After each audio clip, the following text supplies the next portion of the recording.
আসসালামু আলাইকুম। কি অবস্থা সবার, কেমন আছেন সবাই? আশা করছি সবাই অনেক ভালো আছেন। আলহামদুলিল্লাহ আমরাও ভালো আছি। তো আজকে কিছু কথা আপনাদের সাথে শেয়ার করব। এতদিন চুপ ছিলাম, ভাবছিলাম যে কথাগুলো বলবো না, কিন্তু এখন দেখতেছি যে না বলার থাকা যাচ্ছে না। কারণ হচ্ছে যে সোশ্যাল মিডিয়াতে যে অবস্থা শুরু হয়েছে, যারা আমরা সবাই জানি, সেটা হচ্ছে প্রিন্স মামুন আর লায়লাকে নিয়ে। তো লায়লা কিছুদিন আগে একটা মামলা করছে, সেটাতে প্রিন্স মামুন জামিনে আসছে, স্যালেন্ডার করে জামিন পাইছে, কিন্তু তারপরে নাকি তার বিরুদ্ধে আবার ধর্ষণ মামলা দেওয়া হয়েছে। তো ধর্ষণটা কিভাবে হলো সেটা আপনাদের সাথে আমি একটু শেয়ার করি। তো একটা মেয়ে যখন 3টা বছর তাদের এই সম্পর্ক, লায়লার নিজের মুখের কথা, 3 বছর ধরে একটা মানুষকে ধর্ষণ করলো আর সেই মেয়েটা চুপ করে থাকলো, এটা কেমন? ঠিক আছে, আমি প্রিন্স মামুনের পক্ষ নিয়ে কথা বলতেছি না আর বিপক্ষেও বলতেছি না, কারণ যখন অপরাধ করছে দুজনই সমান অপরাধী। কারণ প্রিন্স মামুন লায়লা তাদের সম্মতিতে সম্পর্ক জড়াইছে, ঠিক আছে। প্রিন্স মামুন হয়তো বা এখন বুঝতে পারছে যে লায়লার সাথে সম্পর্কটা কন্টিনিউ করতে পারবে না, এই জন্যই হচ্ছে করে নেই। কিন্তু তারা হচ্ছে যে এই জিনিসটা তাদের আরও আগে বোঝা উচিত ছিল যে সম্পর্কটা কন্টিনিউ করলে কি হবে। তো এই জিনিসটা না বুঝে প্রিন্স মামুন লায়লা দুজনেই সম্পর্কে জড়ায়। এখন যেহেতু এক একটাতে দেখতেছি যে প্রিন্স মামুন বিয়ে করছে, আবার কোনোটাতে হচ্ছে বিয়ের প্রলোভন দেখিয়ে ধর্ষণ করছে। তো যদি প্রিন্স মামুন অপরাধী হয়ে থাকে, লায়লাও নিশ্চয়ই অপরাধী, লায়লাও সমান অপরাধী, কারণ তারা দুজনেই সোশ্যাল মিডিয়াতে যেহেতু অ্যাক্টিভ। আমরা সবসময় তাদের হচ্ছে সব কিছুই আমরা দেখছি, তারা কে কী করছে বা তাদের কিভাবে সম্পর্ক নষ্ট হলো, কিভাবে প্রিন্স মামুন লায়লাকে মারছে, লায়লা প্রিন্স মামুনকে মারছে। এখানে ধর্ষণের যে বিষয়টা, মামলা করার যে বিষয়টা, সেটা আমি এখন একটু আপনাদের সাথে শেয়ার করি। সেটা হচ্ছে যে ধর্ষণ যেহেতু করছে বা ধর্ষণ যেহেতু লায়লা বলতেছে 3 বছর ধরে তাকে ধর্ষণ করা হয়েছে, তো ধর্ষণ মামলা কিভাবে হলো? কারণ হচ্ছে কোনো মেয়ের যদি ইচ্ছাকৃতভাবে কোনো ছেলের সাথে সম্পর্কে জড়ায়, শারীরিক সম্পর্কে জড়ায়, সেটা কি ধর্ষণ হয়?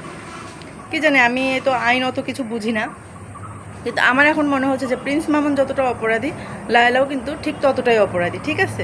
যে কথাটা প্রিন্স মামুনের উকিল যে আপাটা উনি বলছে, আবার আবার দেখলাম যে প্রিন্স মামুনের মা নাকি বলছে যে মানে তারা লায়লা প্রথমে বোনের ভাইয়ের ছোটো ভাইয়ের মতো দেখবে, এটা বলে তাকে নিয়ে গেছে। তো সেখান থেকে তারা সম্পর্কে জড়াই গেছে। তো সম্পর্কে জড়ানোর পরে এক পর্যায়ে যখন হচ্ছে তারা, মানে কি বলবো, আর এটা বলার ভাষা নাই আমার, কিন্তু এটাই বুঝতেছি না যে ধর্ষণ মামলা কিভাবে হলো। একটা সম্পর্কে যখন তারা দুইজনই সম্মতি ছিল, দুইজনই যখন একটা সম্পর্কে জড়াইছে, সেটা ধর্ষণ কিভাবে হয় আমি এটা বুঝতেছি না।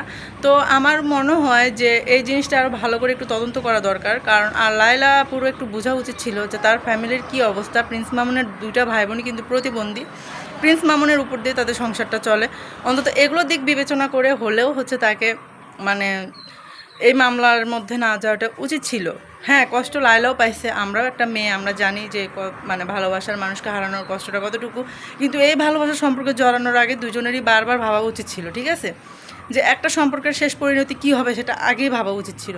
আর এটা যেহেতু তারা বয়সেও কিন্তু এক না যে সমবয়সী বা কিছু, প্রিন্স মামুনের থেকে অনেক বড় লায়লা। তো লায়লারই একটু বুদ্ধি বেশি হওয়ার কথা, বা বুদ্ধি জ্ঞান এগুলো সব কিছু তার বেশি থাকার কথা।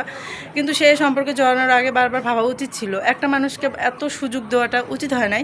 কারণ হচ্ছে সে প্রিন্স মামুনকে ইচ্ছাকৃতভাবে টাকা বলেন, এটা বলেন, ওটা বলেন দিছে। আর প্রিন্স মামুন কিন্তু লাইকি থেকে তার উত্থান, আমরা যেটা জানি আর কি। কিন্তু এখন লায়লা যাই বলুক না কেন, তবে এটাই শেষ কথা। আর আমার সাথে কে কে একমত অবশ্যই জানাবেন যে তার পরিবারের দিকে হলেও চিন্তা করে হলেও তাকে মানে মামলা থেকে অব্যাহতি দেওয়াটা উত্তম আমার মনে হয়। তো আপনাদের কি কি মতামত অবশ্যই কমেন্ট করে জানাবেন। আমার তো এটাই মনে হয়। তো সবাই ভালো থাকবেন, সুস্থ থাকবেন। আল্লাহ হাফেজ সবাইকে।